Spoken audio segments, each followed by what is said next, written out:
What You Are Looking For Is in the Library by Michiko Ayama.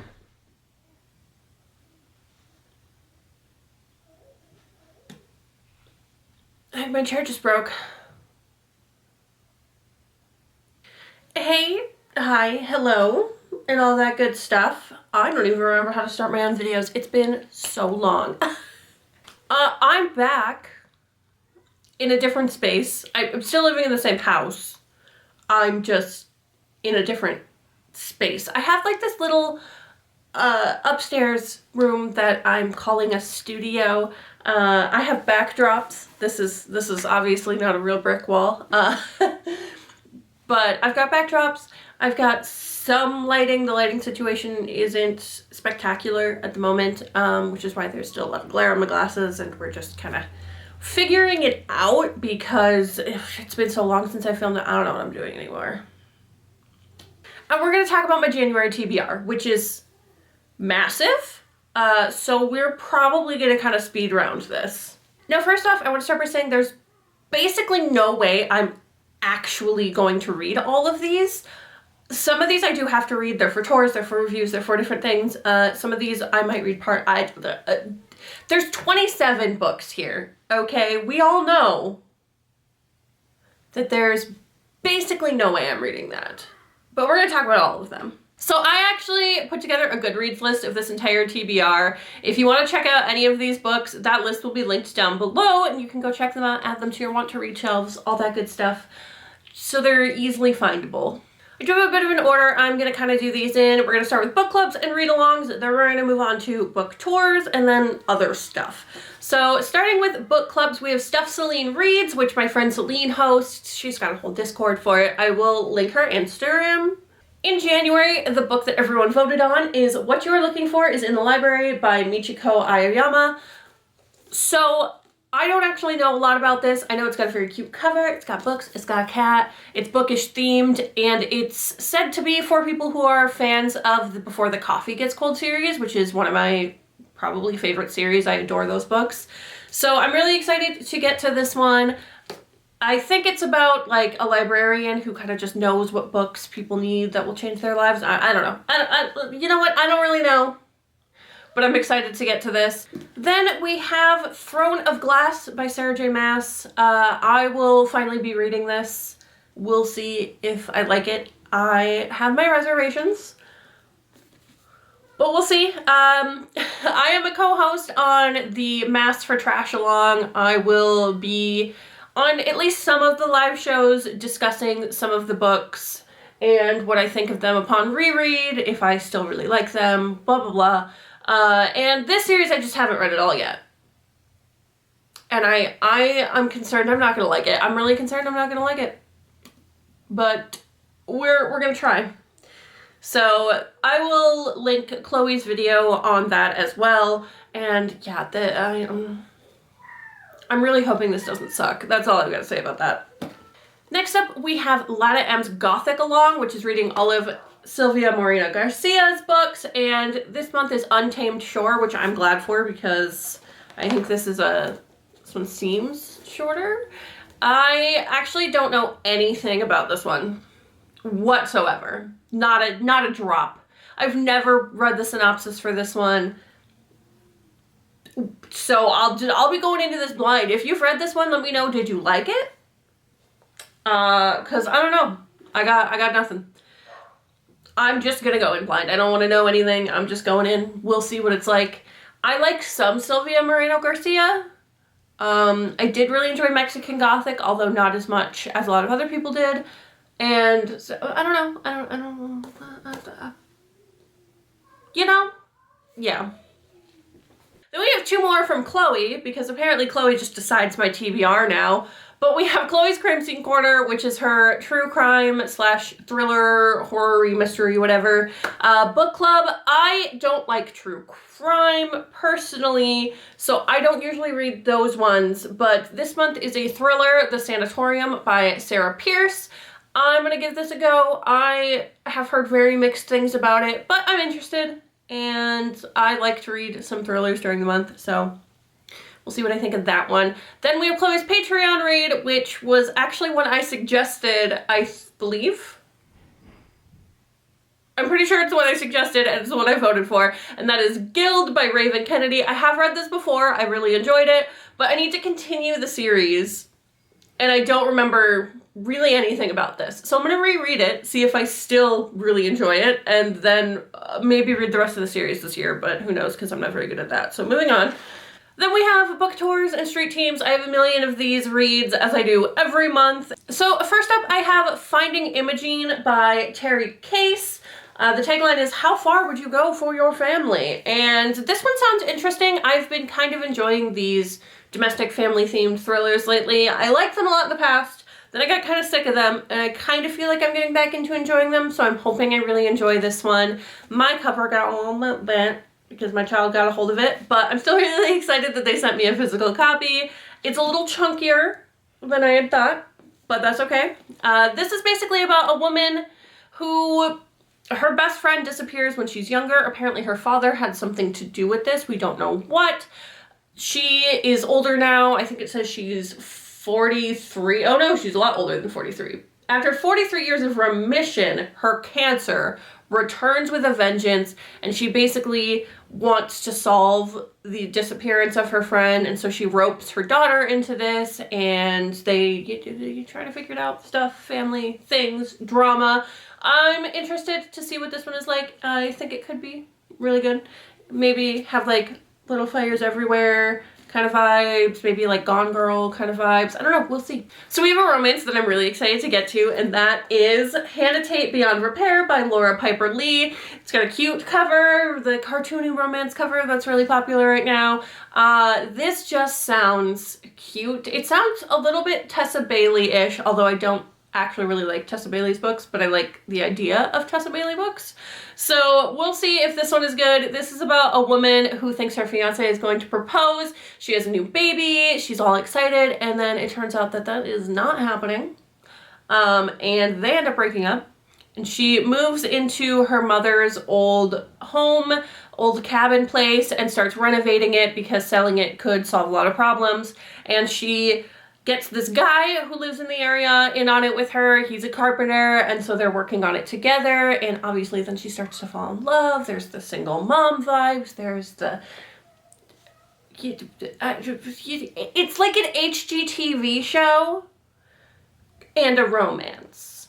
And I don't know, it sounds good. I'm interested. I'm intrigued. I'm ready to read this one. Then we've got another domestic thriller, and that is Who to Believe by Edwin Hale. This one follows a psychiatrist and a group of people in this town after a murder occurs, and kind of who could commit murder, and under the right circumstances, really anyone could commit murder, those kind of vibes. Another romance, this one I've actually already started reading, is Swipe Right for Romance by Kelly Collins. This follows a woman who has this dating app that her and her friend have created, and it's supposed to revolutionize the dating industry. It's supposed to find real love and not just like one-night stand connections.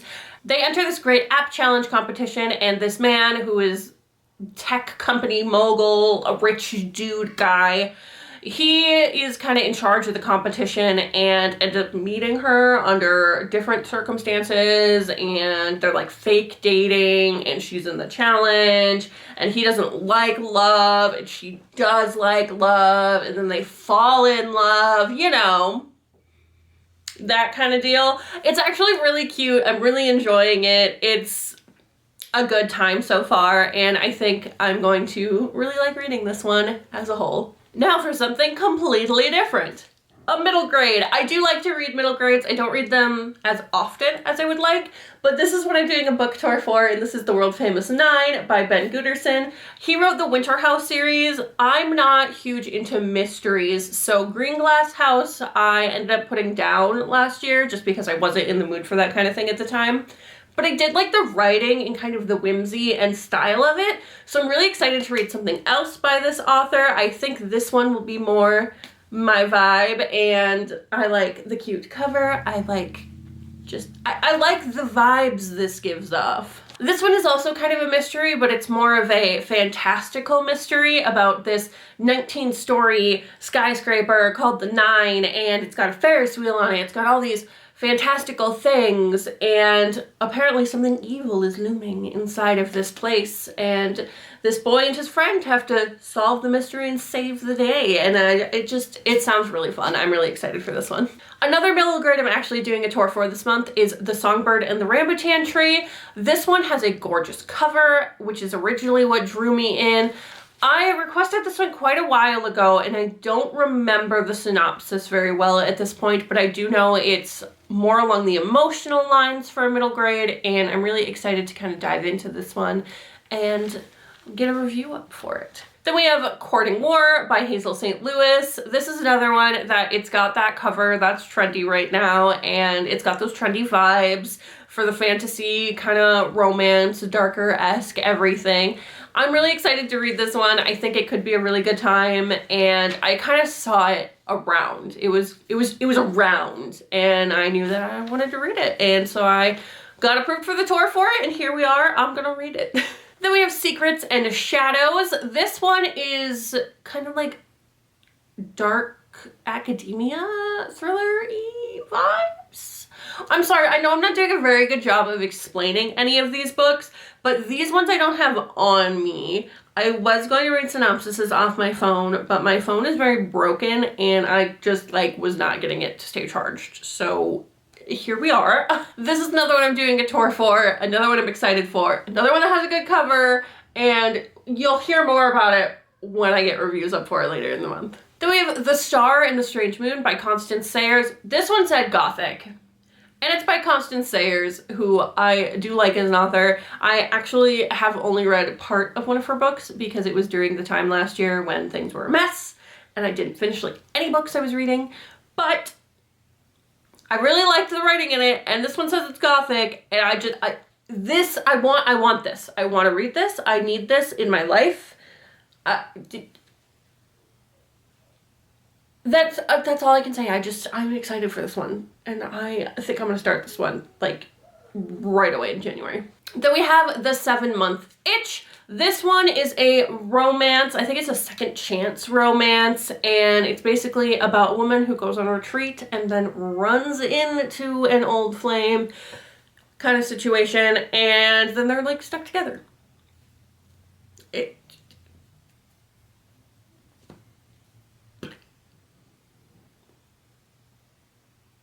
It sounds good.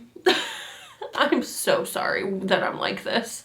Then we have Red by Annie Carty. This is a YA novel about a girl who is struggling with a lot of things. It's a YA contemporary. I really like the cover of this one too. Again, without actively looking at the synopsis of it, I don't want to just say the wrong shit because that's a thing that I do, because I have the worst memory ever. So now we have the Street Team reads, and these ones I know a little bit more about. We have Amid Twisted Chaos by H.E. Bauman. This is the third in a series though, so I actually can't tell you really much of anything about this one.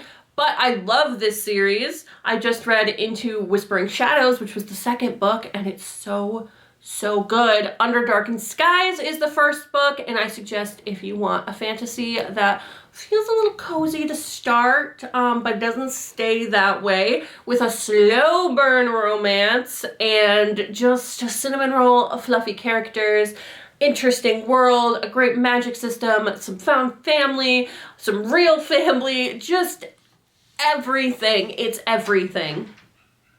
Then please read this. Then we've got Freaks of Honor. Look at this cover. Look, just view this for a moment. Do you not love it? Because I love it. This one I have started reading. I'm only a couple chapters in. I just got the arc in my inbox a couple days ago.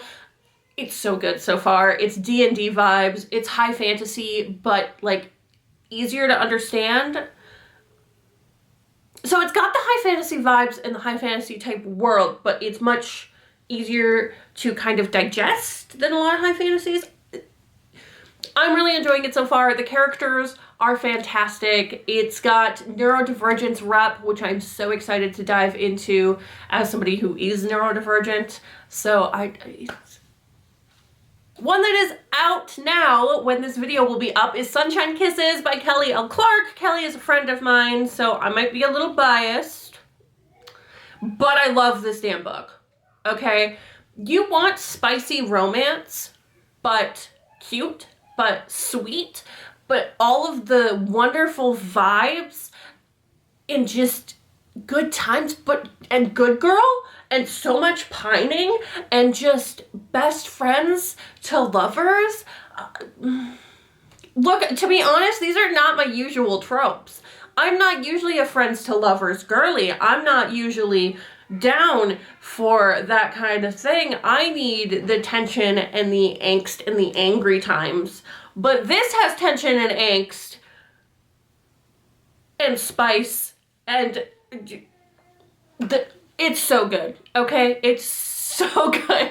I know my friend wrote it, and I know I'm biased, but I seriously had such a fantastic time reading this. And I'm rereading it because I originally read a draft version and I have an ARC version now. The book is out, but I'm rereading it so that I can put a full review up on Instagram later this month. There's one last book tour book, and this one just feels kind of special. This is The Black Joy Project by Cleaver Cruz. This book has art and photos and just so many celebrations of Black joy in it. This project has been going on for a while. There's a lot of different aspects to it. You can visit the website, which I'm pretty sure is just theblackjoyproject.org or .com, but you can Google it, and there's so much to it, and this book is just a celebration of that, a celebration of Black joy in all of its forms, and it's a literary and visual love letter to how we thrive.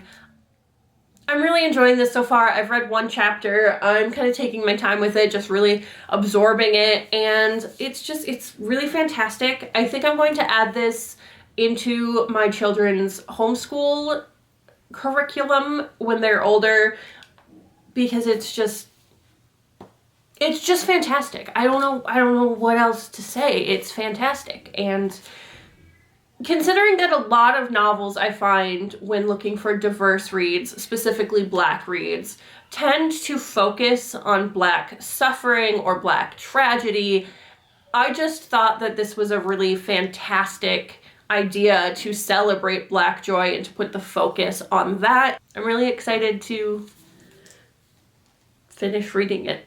A reread I'm doing this month is Percy Jackson and the Olympians, The Lightning Thief. I'm buddy reading this with my friend Aspasia. I'm really excited. I know the show is out now. I'm going to watch it after I reread the first book.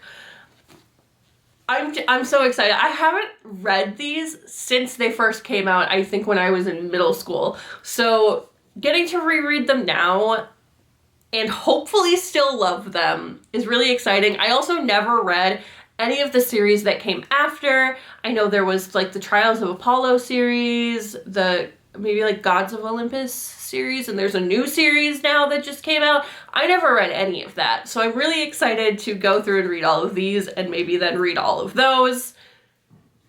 I'm excited. I remember loving these so heavily at the time, and if they suck now, I might cry. There are two other books that I'd like to get to this month that are NetGalley reads that do come out in January. That is What Feasts at Night by T. Kingfisher.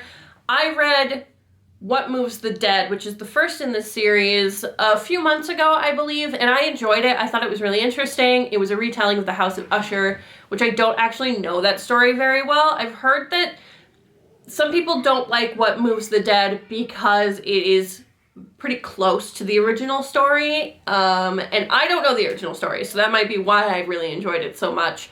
And I'm interested to see where this one goes. I think it's another kind of gothic horror mystery, but in the same characters, in the same world. So I think it could be good. We will see. One that I should have gotten to ages ago is Emily Wilde's Map of the Otherlands. I read Emily Wilde's Encyclopedia of Fairies last year. Loved it. Loved it so much. Loved it so much. I think some people didn't love it as much because it is a bit more fantasy romance than I think it originally was kind of marketed as. But I adored it. And I'm so excited to read more in this world, more of Emily Wilde. I'm ready. I'm ready for more. So that's it. I know this video was a bit of a mess. Bear with me, I'm just getting back into the flow of things here. I don't know what I'm doing when it comes to filming anymore. It's been so long since I've sat down in front of a camera. But there will be so many reviews for these up on my Instagram. There will be wrap-ups on this channel, all sorts of things. So I hope you're excited to see more content from me. I know I'm excited to make it. Yeah, I don't know what else to say. I'm glad to be back. And I will see you in the next one.